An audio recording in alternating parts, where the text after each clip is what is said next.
So I wanted to start by saying it couldn't have been more perfect following Kayla, who was talking a lot about stress and burnout. All of us as women in education, both Deb, Catherine, and I have experienced some of that stress and burnout. And I think that with this year being a pandemic year, there's certainly been a lot of that for everyone, but women especially over the last year. So a little bit about us. I think Catherine said that. Catherine and I are longtime friends, longtime colleagues. We've spent the better part of our careers actually working together. And she was my champion who encouraged me to complete my doctorate over the last year. So we've known each other a really long time, and we've walked this road together as well. Deb and I are new friends actually over the last year, and we came together virtually. We both have the same leadership coach, and then that leadership coach brought a group of women together who were experiencing transition and change in their leadership. And so we gathered monthly with a group of amazing women, and we're able to talk through some of the challenges that we were facing in regards to change, our experiences. So our presentation is rooted in that work, this power of gathering together, talking about the challenges, and really supporting and championing one another. So I wanted to take a minute and just, stop and reflect about what your goals are for our session. We're only here for a real brief time. And just understanding that you have a reason for being here today. Something has led you to this space and to this session and to this group. And what would you also like to accomplish in our time and space together? You can feel free to put that in the chat, or you can just put that on a piece of paper, or you can just keep that in your mind, whatever that is for you, whatever works for you. So we're going to talk today about how we came to make some pretty significant changes in our lives as women in leadership and women in education. All of us have come through change. Some of us are still in the midst of change. And, it's a very difficult thing. For some people, change is something that is scary, something that is difficult, but for others, it's something we embrace and something that challenges us. So we're going to speak to our experiences today, and we're going to encourage you to share yours as well. Sorry. So I'd like to start by talking about what propelled our change together. So Deb, would you mind starting with where you are, where you came from, what really pushed you to make some pretty significant changes in your life? Absolutely. Thank you, Anne-Marie. And I'm glad your Wi-Fi is working.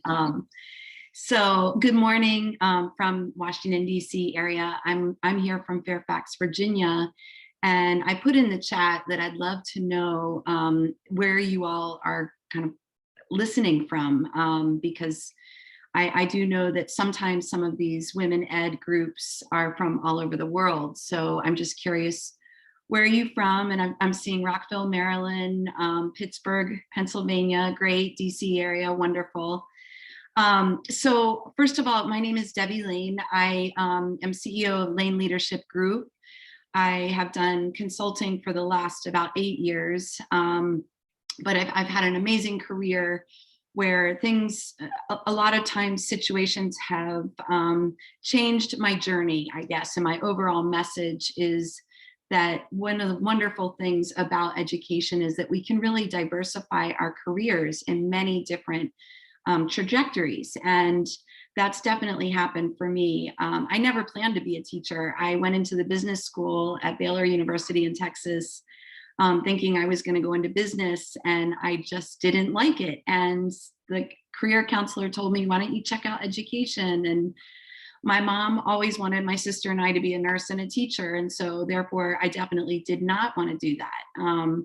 And it was just kind of funny because I ended up going into education. And at the time in Texas, it was very in to buy these antique bathtubs and put them in kindergarten and first grade rooms and put tons of books in the bathtubs and read to kids. It was just a thing back then. I don't know if it still is in Texas, but I have these wonderful memories in Waco, what we called Waco, Texas, working with kids and teachers, and so much has changed since then. Came back up to the East Coast where I'm from. It was very hard at the time to get a teacher position. I ended up waiting tables and waited on a principal who listened to my story and said, come in tomorrow and I'll hire you as an instructional assistant and I'll help you get a teaching job. And I'm still in touch with her 30 years later today. She really helped me, and I got a 6th grade teaching position. Eventually was introduced into curriculum work, did a degree in curriculum work, and then went into ed leadership work because another principal tapped me to go into a cohort program and do ed leadership. I never saw myself as a principal. So all along the way, diversifying and just having people see something in me that I could always see in myself. And that has really made me want to be a mentor to other people throughout my career. Recently, a couple nights ago, I had dinner with my niece, who is now a teacher. And she was already telling me after her first year of teaching, she's extremely burned out. And so this summer, she's working really hard not to get on all the teacher sites, to just take a break from everything.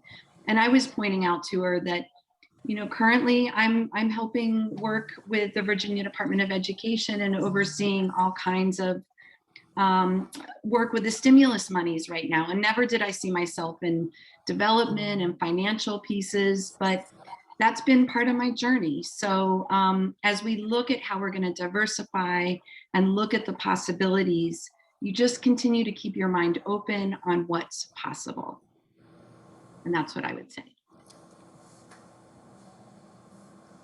Thanks, Deb. I think probably all of us have been, I know I have similar experience with you of being tapped and having other people seeing that potential in me that maybe I didn't see in myself for leadership as well. And I'm guessing others in the group have felt the same. Catherine, can you talk a little bit about what pushed you to make a pretty significant change in your life? Yeah, I was like Deb, I fought my parents who wanted me to be a teacher for a long time and worked in insurance, believe it or not. Because I had a teaching degree, I had the opportunity to do a lot of professional development in the insurance world. But the travel, the distance from my family made me give that up and go back and become a true classroom teacher, which I loved. But at this point, I was more mature than some of my newer colleagues, and I had had some business experience, which I'm happy about because it gave me some of those customer service, negotiation, soft skills work, which translates very easily communication skills into the classroom. Very quickly tapped to go into leadership. A wonderful opportunity to not only get a K to 12 teaching degree, but an adult education degree because I knew I wanted to work with adults. Very quickly tapped to become an administrator, and then my dream job came up, which was running a leadership and development department. Sadly, like many people, you try and juggle it all, and my body decided we're not going to do this anymore, and I got Crohn's disease, cancer, had to have a hysterectomy while doing my doctorate all at the same time, and my body said, nope, not going to happen. And I never was able to fill my battery. I was never able to recharge my battery each summer. And again, very happily, some lovely people who believed in me more than I believed in myself gave me an opportunity to start becoming an adjunct professor at the local university, which I absolutely adored. While I loved being a principal and working at many schools with diverse communities, I knew the greatest difference I could make in education was with pre-service teachers. And that opportunity led me, believe it or not, to leave Canada. And I am now sitting in Spokane, Washington at Gonzaga University as a professor here, working with pre-service and graduate students in education. So it's been a long journey, all in education, but it was these building blocks that led me to be able to be where I am today. And I could not be more mentally, physically, and emotionally happy that I am working in higher education now. So I think it's really interesting. None of us have had very conventional paths. Myself, my initial foray into the world of work was in social work. And I actually worked as a counselor for abused women in a shelter as a 23, 24-year-old recent graduate. And remember standing there thinking, what do I know and what do I have to contribute to the lives of these women? How could I, at my age, with very limited experience, support them when they need it? And decided at that particular point that I was going to make a change. And so I left that position and went and worked for the physical and health education consultant in Guelph, Ontario, on a contract position, and thought, wow, I sort of like this. You know, we were doing a little bit of a road show, like Catherine, a professional learning road show, with a leading expert in sex education, because there was such a high rate of teen pregnancy in that particular area, and thought, wow, I think I want to do either public health or education, and decided at that point to go back and do my master's in teaching degree at Edinburgh. And I think one of the things that really propelled me was I had a really strong mentor when I was at Edinburgh. One of my professors, Dr. Kathleen Benson, was a wonderful model for me as a woman in leadership, the ability to sort of balance everything and to really go for what you wanted and have a really strong voice. And from there, it was sort of a difficult time. And I also didn't get a teaching job right away. So I ended up working in early childhood education, got married, moved to Wisconsin, had a baby, started a new job as a middle school teacher, and moved back to Canada. And about 10 years into my time in Canada, another woman principal tapped me and said, hey, I think you should be a vice principal. And I loved my job as vice principal and principal, but I was in really challenging schools. And at my last school, it was the most difficult place I'd ever worked, and I was burned out. I was so burned out. My stress level was so high, juggling being a mom of two kids who were in travel sports in a high needs school with a husband that traveled. I was not doing well. And I think Catherine and a lot of our other friends really noticed that. And I got a lot of, are you okay? And I'm like, as we talked about Martyr, yeah, I'm fine. Everything's good. You know, I'm all good, but I wasn't. And I was finding that I was not able to do what I wanted to do, or have the possibilities or challenges that I wanted. So I left. I resigned from a position, and like Deb, I went overseas and I became a international school principal for 3 years. And then last year returned to the US as COVID hit, and resigned from that position because I didn't want to be away from my family in China. Took a year to complete my doctorate, and then here I am just starting 1 week into my new job in Metairie, Louisiana, another place I never thought I would be. So all of these things, you know, these physical, these social, these emotional challenges that we have are reasons we've moved. We all wanted to take control of our own careers and our futures. And I think we were really motivated by creating a legacy, wanting to really make a mark, change the landscape for leadership, for education, and really be creative and innovative and imagine new possibilities. These are just some of the main reasons that we want to changes. So with change, there's always obstacles and challenges. It's not something that you can do without intention. None of us made these changes just flying by the seat of our pants. So Deb, could you share some of the challenges you found in your change? Yes, so some of the challenges, I would say, first of all, some of the challenges were with myself, even though some of these people, these leaders, saw leadership abilities in myself. I definitely over time had suffered from imposter syndrome, where I questioned, gosh, I don't see those things in myself. And I think a lot of women do deal with a lot of imposter syndrome, where we question, we're as good as people think we are. So I really had to work on that, and that's something I continue to work on. I actually co-wrote a book that's coming out in March 2022 about international school leaders who have really worked hard in international circumstances with politics, with professional issues, to overcome imposter syndrome. And there's professional learning after each one of the stories. And in learning that, it was, in writing the book, this anthology of women's stories, it was really helpful to hear other stories and how they've had to overcome that imposter syndrome. The other thing I would say that has been a challenge is, and I think the three of us have felt this, we at various times were in organizations where other women stifled our growth or saw us as a threat.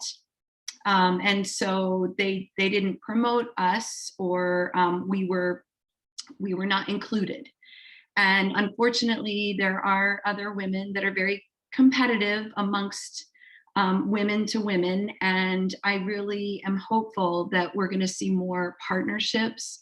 I was talking with Anne-Marie earlier this morning about warm demanders. What was it? Warm demanders, right, Anne-Marie? And just how we can really work on some of these equity pieces and help one another instead of seeing each other as competing against one another. And I think how the three of us have reacted to it is, you know what, I've grown as much as I can in this organization, and the writing's on the wall at this point.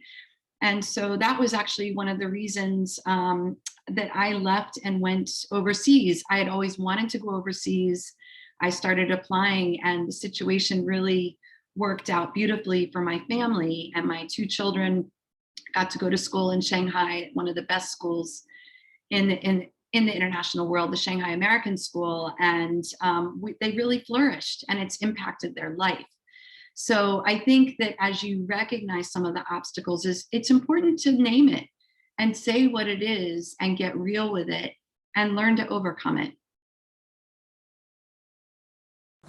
Catherine? Yeah, the same was for me too. I appreciate that Debra said you kind of outgrow where you were. For me, a quote that resonates with my thoughts on why I've chosen to make some big changes is, if you feel people don't value your voice, it's time to find new people. You shouldn't have to feel devalued or silenced. I felt not heard in a lot of places I've worked. Not that I'm loud and obnoxious, but I wanted to contribute. I wanted to contribute positively. I got a doctorate so that I could feel I had some credibility, that I had, research behind my thoughts and data to prove decisions and choices and things I wanted to contribute to.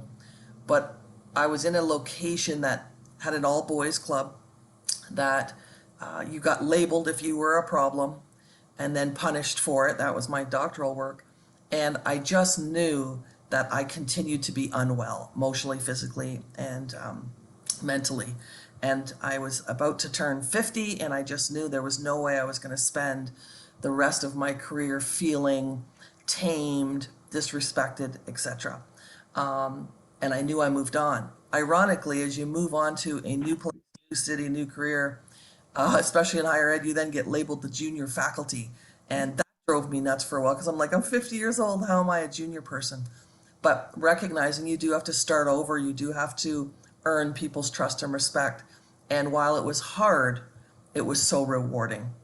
And I still, to this day, even though it took me 107 applications to get into higher ed, it's the best thing I've ever done for me personally at this time in my life, for my emotional, mental, and physical health. For me, it's been about my family and just the geography of managing that. My family is not a very traditional family. My husband has a rather unique job that he travels around the world.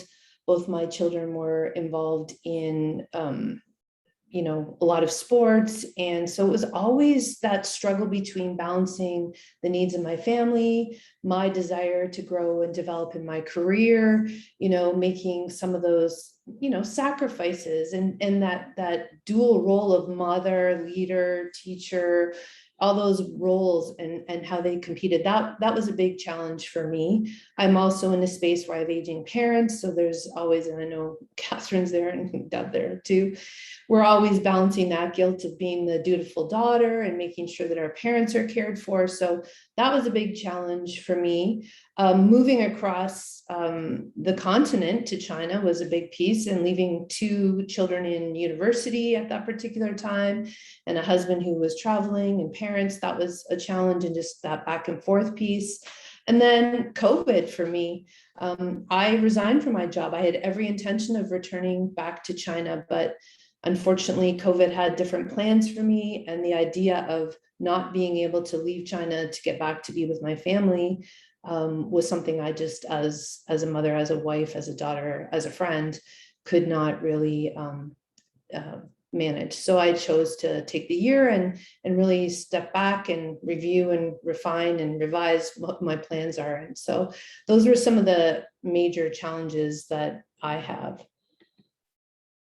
Deb, how did you go about making a plan for change?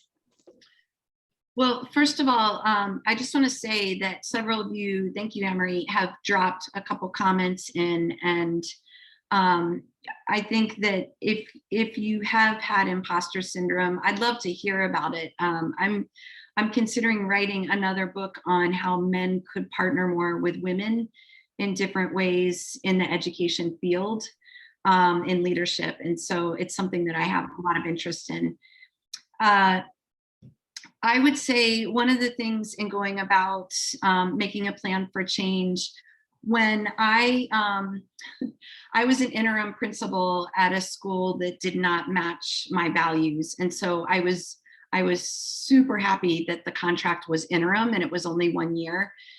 But at the same time, I also wasn't sure what I wanted to do next. And several of my kind of inner circle colleagues and mentors, as well as my sister, had said, you know, you've always talked about starting a company, and you know, you've got all this different kinds of expertise, and maybe you should become a consultant. And it felt a bit like stepping off of a high dive, going into a very shallow pool. But what I did was I gave myself 6 months to come up with a plan, and I really worked at kind of chunking out time, three months, 6 months, 9 months, a year, 3 years, 5 years on goals. I also did a lot of research, joined a lot of different groups to actively listen on the ground of what's going on with teachers, with principals, with instructional coaches and superintendents.